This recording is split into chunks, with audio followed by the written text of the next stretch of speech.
What's up everyone, welcome back to another POV analysis, the fifth and last video of Maru week. This week I've been looking at all of Maru's games from IEM Katowice, the $500,000 global finals. I've already looked at a bunch of his TVZ, did a video on his TVT as well, and now we're going to look at his TVP. And I think he had some new cool stuff to offer. I feel like Maru for a very large part of last year was very much just late game in every matchup. And TVP it's been a bit different for him the last few tournaments. In the GSL Super Tournament before this, he was already playing very aggressive, and now he also brought some new cool builds to the table, focusing a bit more on mid-game aggression, rather than just, camping to the late game no matter what. Which I thought was really cool. Probably a lot more copyable for me as well, and for you guys. I feel like most people, late game is a very cool thing. It's an art, but most people don't quite get it. I feel like Maru is definitely the best late game player we've seen in a while, together with people like Cyril, who are just absolute masters of that. But for most people, playing a perfect late game is pretty far away, and playing the mid game is honestly where we find ourselves most of the time, right? Like, I think most of the Starcraft games probably end within 10 or 15 minutes. And in that case, it would be more useful to know how to play that perfectly rather than the late game. Anyway, for this game, Maru's just going to open with a barracks first, no proxies. Perhaps a little bit surprising, because I remember when I saw him play in a Super Tournament, he was really proxying or fake proxying every single game, I think. But this game is just going to keep the barracks at home. Could always have to do something with the map as well. Made a Marine to fake it, then went for the reactor first. I think the probe was already gone, so he probably forgot he wanted to do a reactor first, so he has a slight 2-second delay on that. Once again, Maru makes mistakes too, guys, no worries. Yeah, you're not alone. And I'm not alone either, Sag. He's going to go for a depot. The first thing I would like to see if he actually makes Reapers or Marines from that reactor barracks. That seems to be the only choice you can make these days. If he goes for the Reapers, it's very likely 3 racks. If he goes for the Marines, then it could also still be a factory. And it's going to be a factory. Okay, so he's just going to be making Marines.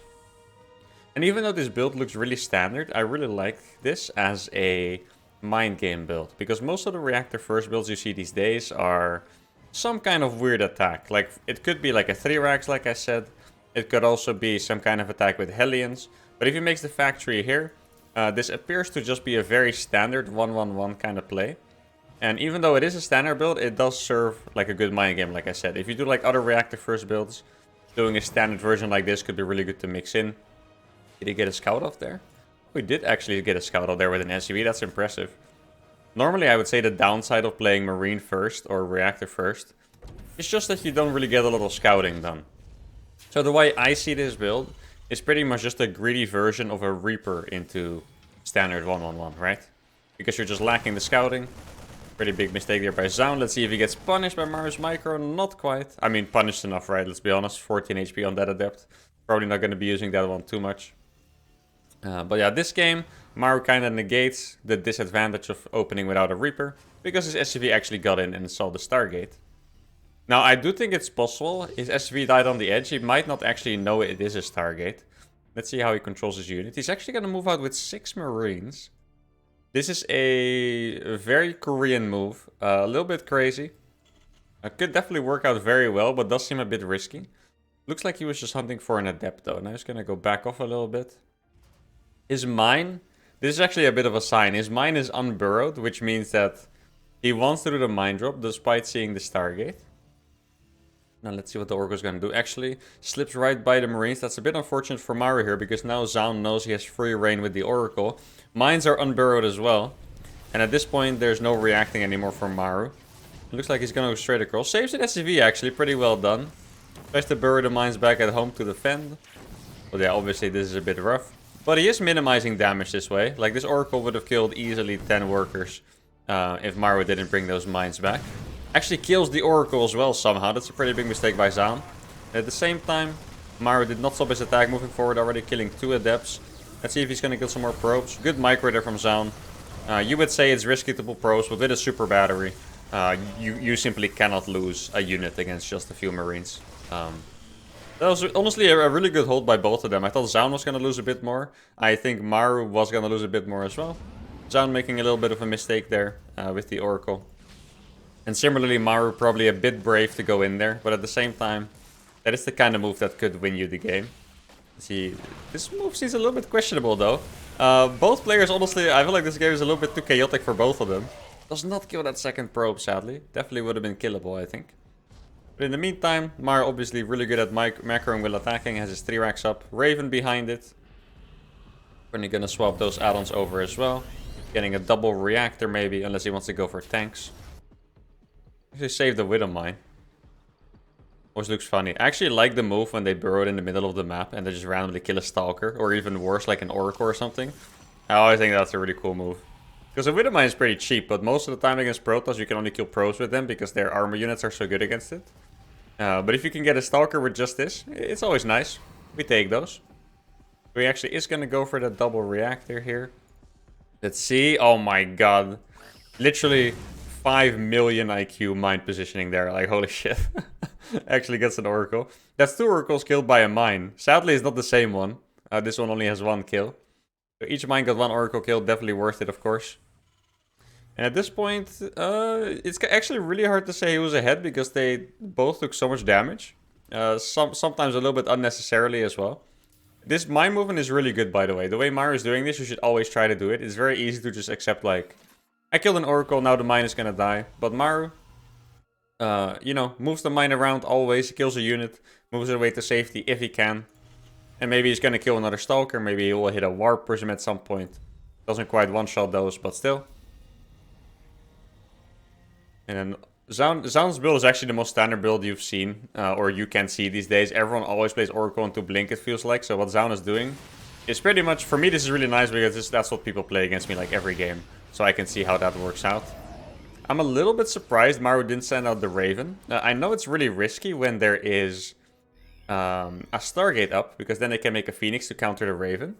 But since he was only making Oracles, and Maru's aggression did not meet any Phoenixes at all, I think it would have been pretty cool to send out the Raven there. Really good move by Zoun here, killing Widow Mines. For free. This is always what, if you play Blink Stalkers or Phoenixes, that's always a move you should do. Just go behind your enemy's army, kill the reinforcements, and then recall. That's really well played by Zoun.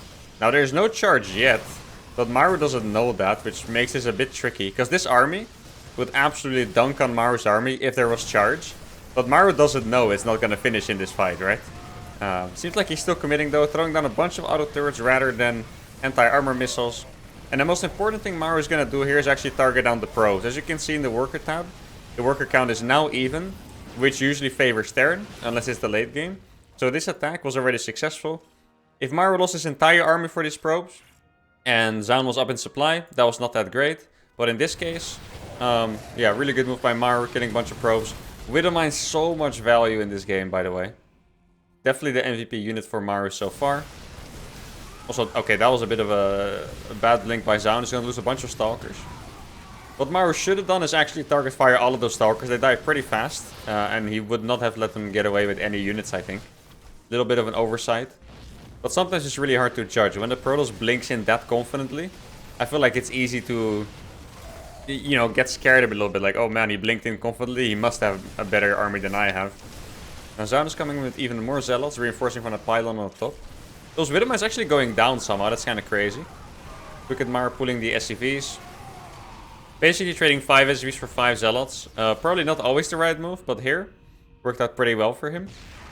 Probably the best move Maru could have done here was actually hold position those SCVs on the edge. So they would have blocked the Zealots, but not died for free. I do have to say, I like the way Maru's playing, but I also like the way Zoun is playing.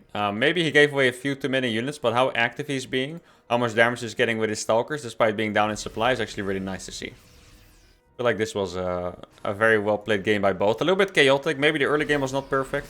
That could have been a bit better, but besides that, definitely a nice game so far. Now notice Maru is going for a really fast Ghost Academy, actually getting that before his Armory. The timing I usually recommend is after your Armory and your eBay, but Maru's getting that one super fast. Could also depend on what your opponent's doing, of course. Like if you play against someone who's gonna go for Colossus, for example, and they have a bunch of sentries, even one ghost can completely change the tide of that game. Zoun going for a very standard macro follow-up at the same time, double Robo with a Robo Bay, 4th Nexus on the way. But if you look in the supply, Maru's definitely got himself a good lead so far. I think Zoun maybe could have went for Storm instead, could have gone for Storm instead, that would have maybe helped him survive. Like, if I look at this army, I'm having a very hard time seeing Zoun live through this. His forces are expired. I mean, I guess he could warp in more and more sentries, but that's really expensive for relatively little value. And I think just with the moves Maru has made, especially with that push into the third earlier, he got himself into a good enough spot to now be able to finish the game. I'm surprised we don't have an anti-armor missile here. That's definitely what I would have used. I don't want to doubt Maru too much, you know. But I gotta be cryptic if I can. And I think an anti-armor missile there definitely would have helped shred those targets a little bit faster. Look at the splits. Oh, I was gonna say perfect split, but then I do think he lost one Marine on the edge there. But Maru does take the first game. Very aggressive game from both players, honestly, opening with the reactor first. Now let's go into another game. Alright, game number 2 between these Titans. Curious Minds. Typically a decent map for Terran, maybe a bit harder in the late game. Let's see what Maru has planned for us. I think, actually, for me this is very interesting because this map, I always feel like it's good for Terran, but at the same time, I never have a build that I really want to do here. Like, I don't feel like I have a strategy that would be particularly good on this map, so even though I like to play on it, I never really get myself into a good spot from the start. So I really want to see if Maru has something for me that I can copy and steal for the ladder. Already going for a severe. This timing definitely looks like a fake proxy to me. Or you're going to make the barracks here, if I had to guess. It's actually going to build it next to the gas. He's a bit out there. The reason why he built it there is probably just because if you build it here, because if you do a fake proxy just for clarity, you usually just want to make 1 or 2 Reapers and fly it back into the main. But what happens if you build it here is that sometimes if the Protoss actually scouts there with his probe, they will see the barracks from the high ground, it ruins the purpose. So I think that's why he's building it a little bit far away. Gonna follow it up with 2 gases, a very standard fake proxy so far. Usually what you do from a fake proxy is something like 2 Reapers, 1 Hellion, try to get damage done, and then just expand behind it, having mind gamed your opponent, hopefully get some damage done. And especially as a Terran, these kind of moves are good to do, because the way you play against Terran as a Zerg Protoss is usually just figuring out the perfect response to the standard stuff, right?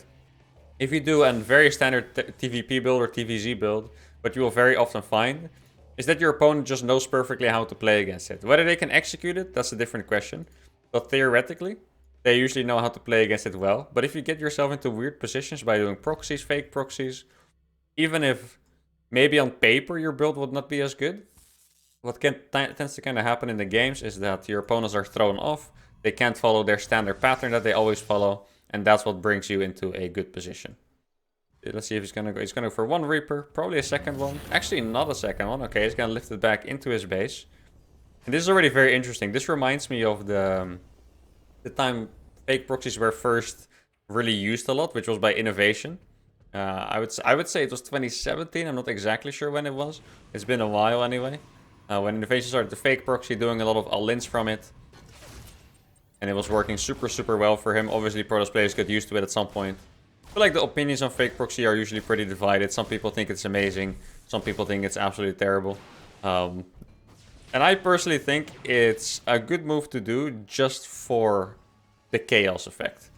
So he's actually going to go for a second barracks. So what he did is made 1 Reaper, went straight for the tech lab on the factory, and for the reactor on the barracks, and then go for a second barracks. So this could either be a 3-racks or a 2-on-1. Now, this build, for me, it already looks like something I could copy, because this seems like it's good against Stargate. Unfortunately for Maru, he's going to be going up against a Twilight. But this build definitely looks good in the current Stargate meta when people play a little Stargate. If you do play against a little Stargate yourself as well, I would actually recommend trying this out, because this looks very interesting. Especially when he's going to go make a 3rd barracks over here. There we go. I would have been really surprised if that was a starport, by the way. Like, that would have been a very crazy build. I think he's just going to go for 1 Cyclone. There we go. Then making that tech lab. And this Cyclone will just completely shut down any early Oracle where you're going into a 3-racks yourself. Looks like a very nice build, actually. Yeah, one thing that's not as good is that a Cyclone is pretty much the least useful unit you can have against Blink. A Cyclone actually pretty much doesn't do anything. It does have a few other uses than besides against Stargate. Like, it's good against DT drop, shutting down the Prism, for example. It's also decent against Phoenix, besides Oracle, of course. I guess it would also pretty decent if you play against someone making glaives or stuff like that. It's mostly just the Blink opener, which is a very standard opener in TvP, where it's not that good. Very simply because if you lock onto a target, they can blink away. And Cyclones are very fragile. So if 6 Stalkers blink on your Cyclone, you can say your Cyclone goodbye as well. Actually, okay, this is a very interesting move here. When Maru plays, I've had this a lot in TvZ and TvT. He tends to skip units for a purpose. That's something you wouldn't usually see. Like if you look at this, he hasn't made a Marauder for a while. He literally made the Reactor and the Starport and the Bunker and the +1 all before making units. These are going to be his first 2 Marauders he made from this, which feels very counterintuitive. But a lot of time when I watch Maru, it just, the build flows better. I definitely think against the Twilight opener he's playing against, it's a little bit sketch. I think I probably would have preferred to see him actually make units instead. But then again, Maru probably knows best. Only gonna leave 1 Marine in that bunker as well. Probably wants to hide a little bit that he's playing 3 racks. Like, he hasn't seen his opponent scout yet. I guess this is gonna be the first scout here from the Observer. And he doesn't want to give away that he has a ton of units. Because from Zoun's POV, this can pretty much just be anything, right? Like, if you look at what Zoun has scouted, he knows he has a barracks somewhere on the map. Could be here as well, you know? So Zoun pretty much knows nothing. And Maru's gonna keep that info from him. I wouldn't mind if he actually put 3 or 4 Marines in that bunker, though, I have to say. Like, that seems like it's not really a cost. Would be a little bit more safe. Like, if this was a 4-gate blink, Maru would probably be very sad if he blinked on top of this bunker instantly. Now, they both revealed a little bit. Maru revealed that he went for a Cyclone, which makes Zoun's pretty happy. And Zoun revealed that he went for a blink opener. Probably hasn't seen his Observer yet, else he would have sniped it. There we go, the Cyclone goes down. Like I said, honestly, pretty much a useless unit against blink. Just for a standard rule, I would pretty much only make a Cyclone if you're doing a build that forces a Stargate very often, or if you just know your opponent plays a lot of Stargate. Good micro there by Maru. Now, I think Zoun has definitely got himself into a good spot, but not really with the moves he's made, but pretty much just the build order. I think the fact that Maru went for a Cyclone put him slightly behind against blink, especially because he lost it instantly. So now Zoun has a lot of units, and he's pretty much safe already with this Colossus. Maru's an absolute psycho for going in here, by the way. If you see a Colossus, guys, and your army is that small, please do not stim in like that. Maybe Maru could have made it work with some Maru magic, some Clem magic, whatever. But for us plebs, please do not go in there like that. That was a little bit crazy. And now I wonder how Maru is actually planning to get himself back into this game, because this looks very rough. He definitely banked a little bit too much on this attack. I don't know, I have to admit, I feel like Maru played this a bit weird. Because remember what I said, he actually skipped a bunch of units to get medevacs faster and stuff. But then he didn't really use them to drop, he just attacked on the front, while delaying a bunch of units. So I feel like Maru definitely misplayed this a little bit. If he wanted to go for that style, he probably should have done a drop and get in a faster 3rd CC. But now he just finds himself into a little bit of a rough spot. Did not have enough units to make anything work. 3rd CC is a bit later. And yeah, honestly, if I found myself in this position, I would not think I was going to win this game, to say the least. This is very rough. I'm curious if Maru can do anything to actually get back into this game. Oh, please be careful, okay. You guys have probably experienced it yourself, but nothing feels worse than losing a game because your full medevacs get sniped. I've had it before when I was in a fantastic position and then I sent 2 drops and somehow an Observer saw it that I didn't see and then I lose the game. It's a terrible feeling. Zoun is sending Zealots everywhere, pushing at the front. Once again, I do have to commend Zoun for this. I feel like his moves are definitely very good. He gets a lot of value out of his units. Like, these Zealots are doing a really good job as well. They distracted Maru. They're going to kill 7 SCVs there. Along with a bunch of units as well. So this was definitely a super good move by Zoun. Maru, honestly, you could say that he didn't defend that properly. But I don't think he could have with the units he had. Because the army he had at the front, look how many Colossus that is. He needed to keep his entire army at the front to deal with it as well. One thing I can criticize Maru for a little bit is not killing this Observer. I think this Observer has been there the entire game pretty much. Since like 3.5 minutes ago. And I feel like Maru is usually pretty good at this. Keep in mind this was played at a LAN, different setups. Maru might not be playing as clean as usual or not be used to the visuals. Not just on the screen but also around the screen with the stage lights and stuff. But killing Observers is definitely huge in PvT. They're very extreme sides. If you let the Observers live the entire game, you're going to have a really hard time and the game is going to be easy for the Protoss. But the opposite is true as well. If there's no observers, Protoss is going to have a very hard time keeping track of all the Terran movements. And the game is going to be a lot easier for you to play. I took care of this Python over here, so this proxy is now dealt with.